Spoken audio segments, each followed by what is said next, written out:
Hello my dear students. Now today's class will see how arrays can also be included as the members of the class. In our previous videos, we had seen how to write a class, how to create an object, and how with the help of an object we can invoke the member functions of a class. We had seen in the previous class how exactly the member functions can be invoked, where the member functions can be written. There are two ways in which we can write the member functions. One is inside class definition and the other is outside class definition. Now in today's class, we'll see how array can be included as a member of the class. So what is an array? Before that we need to know, which you had learnt in the previous year, that is first PUC. An array is a collection of homogeneous data elements. That is, a single variable is capable of handling more number or capable to store more values, but those values should be of the same type. That is, if I take a variable A itself can hold 50 to 100 elements, but the condition is all the elements should be of the same type. If suppose you have created an array of integer, then that A can hold 100 integer elements or more than 100 integer elements or floating elements or character. But whatever the number of elements are there, they should be of the same type. Now I have taken an example here. That is, write a program to read and write the numbers into one-dimensional array using classes and objects. Now as you can see in this particular example, I have taken the class known as one-dimensional. I have created the private access specifier. Under that I have taken one array which can take 50 elements at a time. I have taken one more integer variable n, which means for every execution we can change the number of elements. Maybe for one execution I may take 5, another execution I may take 10, I can take 20, but I can take 50, but not more than 50. So n takes the number of elements in the array. Under public access specifier, I have taken one member function, and in this member function I am taking the number of elements and the number of array elements which should be considered. There is another member function in the program, that is a display. With the help of this particular member function, I will be displaying the elements which are stored in the array. Then we have the main function here. We already know that any program execution always begins with the main function, and for a particular class we create the object in the main, and with the help of the object we invoke the member function for execution. Okay, so now let us see how exactly the program execution takes place, which starts from main function.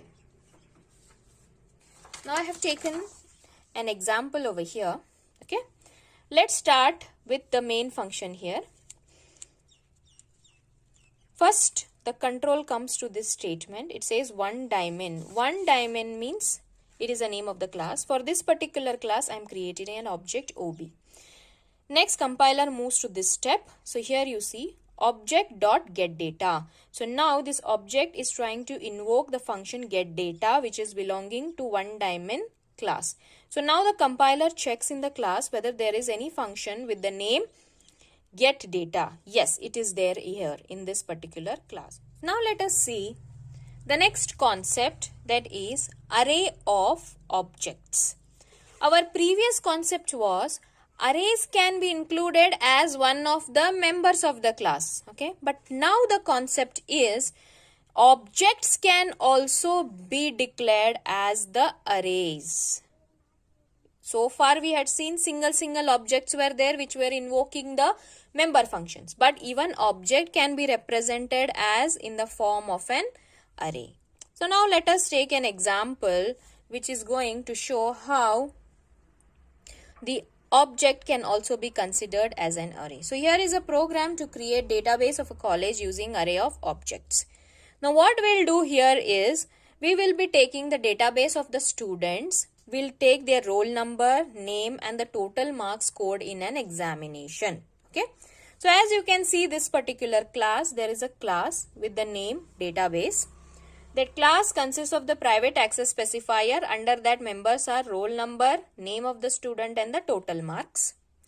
Class has the public member functions. Under that, I have taken one function, that is getData. This particular function helps us to take the inputs for the number of students. Okay, there may be 5 students, 10 students, 20 students, 50 students, 100 students.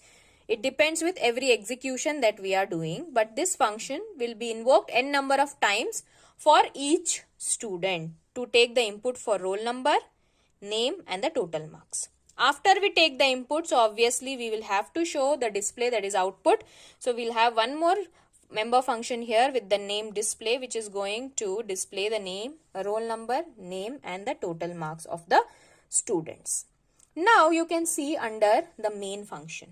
Under main function, I have created an object which can have 100 elements. The object is shown in terms of an array, as you can observe. So class database object which can have 100 elements.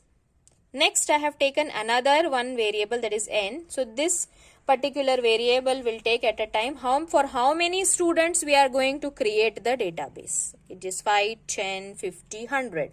But it cannot be more than 100 because object can hold only 100 elements now. Next, we are having one particular for loop. If suppose if I want to create the database of 3 students, so I have to invoke this get data function 3 times for that loop. If I have taken the input for 3 students, I have to display the output for these 3 students. So I have taken a for loop which is going to invoke display function that many number of times. Okay. Now let us start with the execution part of it. As we all know, execution of any program, it is going to begin with the main function. Now let us start the execution. From here, main, compiler moves to the first statement. It says database, that is for the class database, create an object, that is array of object. An object is created as an array which can hold 100 elements. Next, I have taken another variable n. This is going to take for how many number of students we are going to create the database. So say cout, enter number of students. So here I have taken an output. Say enter number of students. So I have taken number of student as 3. So now your n value, it is going to hold value 3. Okay. Next, moving to the next statement, it says cout, enter student details. So now it displays onto the screen enter student details. Next, you are having here for loop. It says int I equals 0, I less than n. As we know, n value is 3. So your first iteration here, I is 0. So it is 0 less than 3 value. So 0 less than 3 is true. Yes, if it is true, your control moves to this statement. Now it says object of I. So now it is object of 0. So for the first object element, object of 0, we are invoking getData function. Class. So object.getData, the compiler moves to this function now. Now we'll see how the execution takes place with this function. Void getData, it enters here. So here you have first output statement which says enter number of elements. So that appears on the screen, enter number of elements in the output. So here I am taking an example by stating it as 3 over here. Okay. So this particular 3, it is going to enter in this variable n. So now your n value is 3. So we are going to enter 3 elements into the array. Then compiler moves to the next step which says cout, enter array elements. Now we have to enter 3 elements into this array. So when we are working with the array, we know that we have to go for looping. We use for loop for taking inputs to the array. So I am taking here for int, I am taking the counter variable I which starts with 0. So I less than n. What is your n value? N value here, let me take the first execution. It says I less than n. Now I value is 0, n value is 3. So 0 is less than 3, it is true. If it is true, control moves to this statement. See in a of I. So your a of I means a of 0. I am taking at a of 0 value 2. So now a of 0 holds value 2. So after this, now the control moves to increment. So here it becomes I plus plus. So your counter variable value has to increase by 1. So I plus plus means 0 plus plus, which means 1. It is increased by 1. So now coming to the next execution, it will be 1 less than n value is 3. So 1 is less than 3. It is true. It's true. Again, your control moves to this statement to take the input. So now it will be a of 1 because I value is 1 now. So it will be a of 1. So at a of 1, I take the value as 4. Here you can see array elements are, first I have taken 2. So it gets stored at a of 0. Then I have taken 4. It gets stored at a of 1. Then after this, again, it moves back to this statement. So again, I value is increased. So 1, now it increased to 2. So next your counter variable will be 2 less than 3. So 2 is less than 3. It is again true. So your control moves to this statement C in. So it will be now a of 2. So it is a of 2. I have taken value input as 5 here. So y 5 gets stored at a of 2. Okay. Then again the control moves back to this loop. Again I is increased by 1. So now I is 3. So it will become 3 less than 3 is false. Once it becomes false condition, your control is going to come out of this loop. So once it comes out of this loop, then it encounters closing braces over here. If it is encountering the closing braces over here, which means end of this function. If it comes to end of this function, means it comes back here to this. Here this function execution is completed. Now the compiler moves to the execution of next statement. So now we have taken the inputs. We have taken how many number of elements? We have taken those many elements as the input for the array already. Now the next you see object dot display. Now object is trying to invoke display function. So now from here the compiler checks where exactly in the class get data function is there and the control moves to that statement. So it is object of 0 dot get data, that is for the first student we are taking the details now. So from here the control moves to get data function. So now here you see under get data we have enter roll number, that gets displayed onto the screen, enter roll number. So we have to give the input here. So I give the input 101 as a roll number of the student. After that control moves to this statement. It says enter student name. So for first student it's enter student name. I have taken the name as ABC. So that gets stored into name. So now how it will be ob dot roll number. It is storing 101. So object of 0 dot name. Now it is storing ABC. Next it comes enter total marks, that gets shown on the output screen. So I am entering 402 as the total marks scored by the student. So it will be for the first object of 0 dot total marks. It is 402. This is how in the internal storage it gets stored for the object. Okay. So the closing bracket, which means the execution of this particular function is completed. Right. Then from here again the control moves back to this statement because from here we started. So the control moves to your for loop again. I plus plus. So now the I value has to increase by 1. It was 0. Now it becomes 1. So it will be 1 less than n. That 1 less than n value is 3. 1 less than n is true.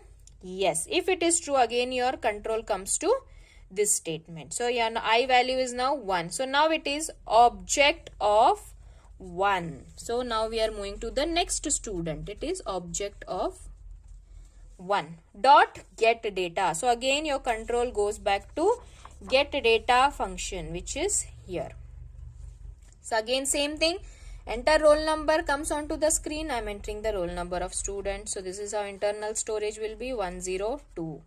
Next enter student name. So for the same student, object of 1 name, it is going to store PQR. Okay. Then enter total marks. So again for object of 1 dot total marks.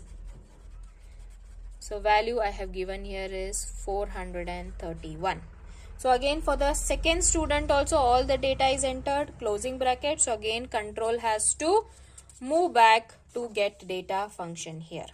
Okay. Then it moves back to the for loop again. I plus plus, it was 1, now it will increase to 2. So it will be 2 less than 3 values. 2 less than 3 is true. If it is true, again control comes to this statement. So now it is object of I value is 2. So now for object of 2 get data function will be invoked. So now it is object of 2 dot roll number. So here I have taken the input 103 for roll number. Next it is object of 2 dot name. So value is XYZ that I have taken for the next student.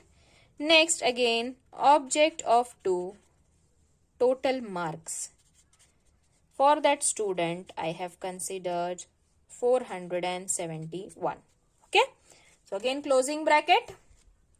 Control moves back to this statement. It goes back to the for loop. Now again I value is increased.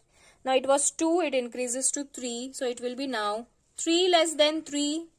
Value is false. So 3 less than 3 is false. So control won't come to this statement. It moves to the next statement in the main function. Okay. So now with these 3 statements we have completed taking input for the object. Right. Now next part will be to display what we have taken as the input here. Okay. Next.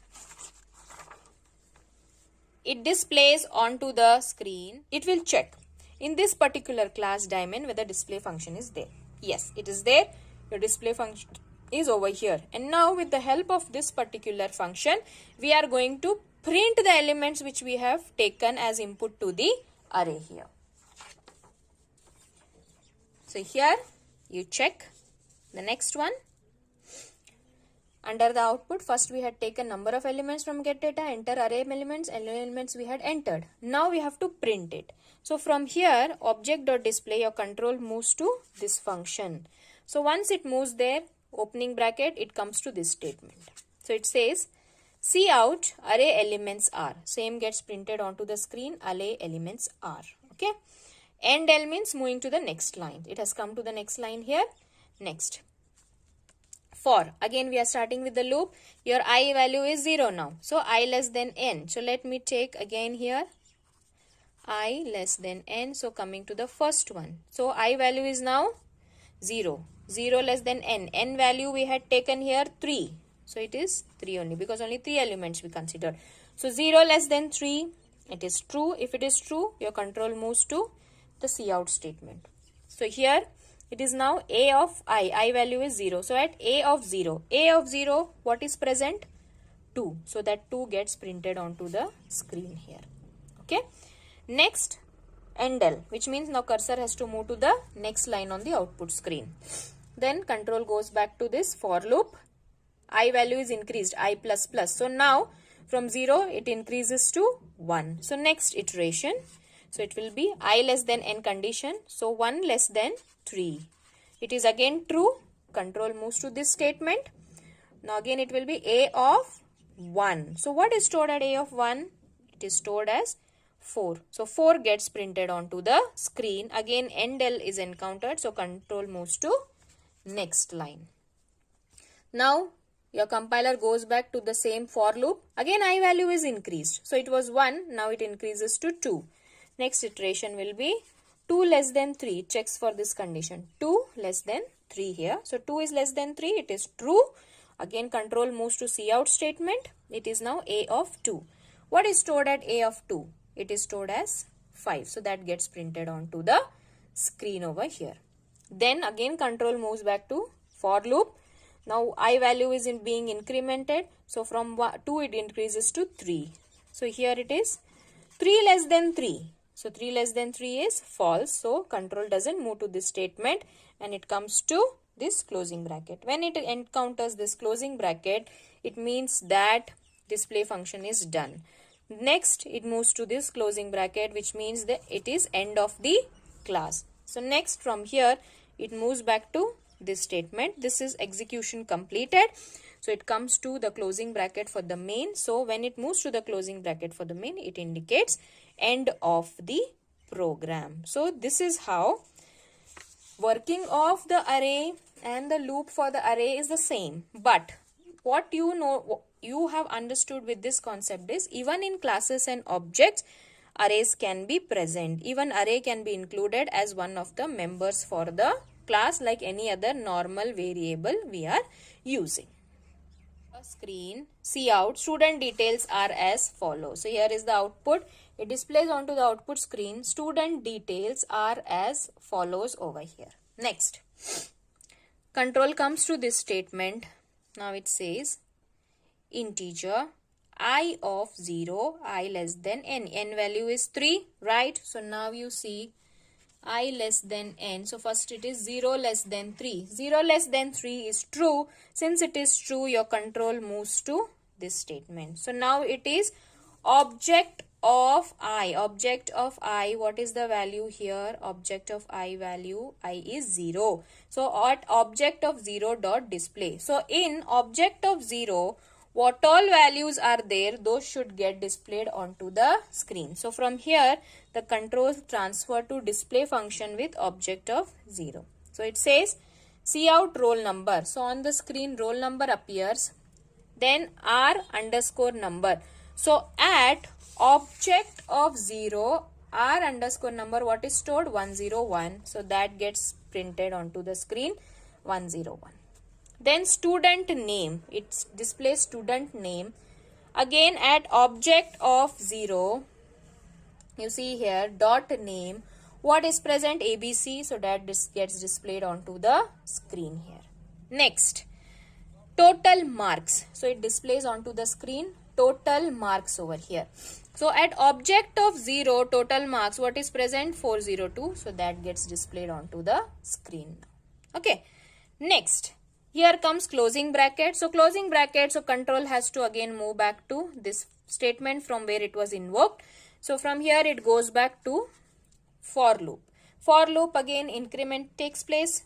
I plus plus means 0 changes to 1. So now it is going to be 1 less than 3. 1 less than 3 is true. So now again control comes to this statement. But now the I value is 1. So at object of 1, display function will be invoked. So again same steps. First roll number. Which roll number? Object of 1. What is stored? 102. That gets displayed.